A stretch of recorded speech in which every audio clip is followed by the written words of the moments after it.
না, এখন যারা এই একাডেমিক আলোচনা যারা করবেন, বুদ্ধা হ্যাঁ, বৌদ্ধিক ডিসকাশন যাকে বলা হয়, ওকে, এটা একটা হ্যাঁ আলোচনা আসতে পারে।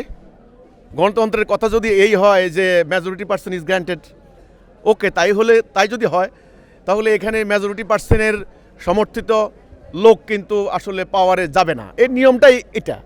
আপনি হিসাব করেন প্রায় 40 থেকে 45% লোক ভোটে দেয় নাই, ওকে, আপনার 13 কোটি বা 20 কোটি লোকের মধ্যে প্রায় 7 কোটি লোক ভোটার হওয়ার যোগ্যতা নাই, ছোট বা অন্যান্য।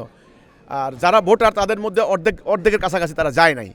এবার যারা গিয়েছেন তাদের মধ্যে ইসলামী দলগুলির ভোট, 11 দলীয় জোটের ভোট আলাদা করলে এবার কত পার্সেন্ট ভোট বিজয়ী দল পেয়েছে ওটা পার্সেন্টেজ করা হবে। আজকে তো মাত্র কালকে ভোট হলো, আমি জানি না, ধরেন 30%।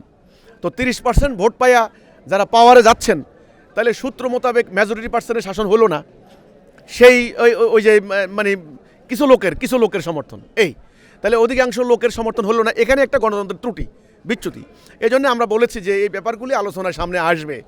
আসলে এই ব্যবস্থাটা আমি মনে করি টেকসই না, এই ব্যবস্থাটা শান্তি আসবে না।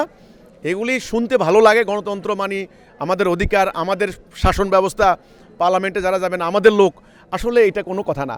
আমরা মনে করি আল্লাহর দেওয়া হুকুম মানলেই শান্তি আসবে, আল্লাহর আনুগত্য করার মধ্য দিয়েই শান্তি। তাহলে আল্লাহর হুকুম মানাই হলো মেইন আমাদের মূল কাজ, এটাই আমাদের ইবাদত। এই আর গণতন্ত্রের কথা বললে হিসাব একটা, আর ইসলামের কথা বললে হিসাব কিন্তু আরেকটা। এই হচ্ছে কথাটা।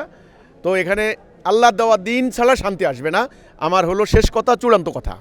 আইজ হোক কাল হোক, এ কথার মধ্যে সবাইকে আসতে হবে।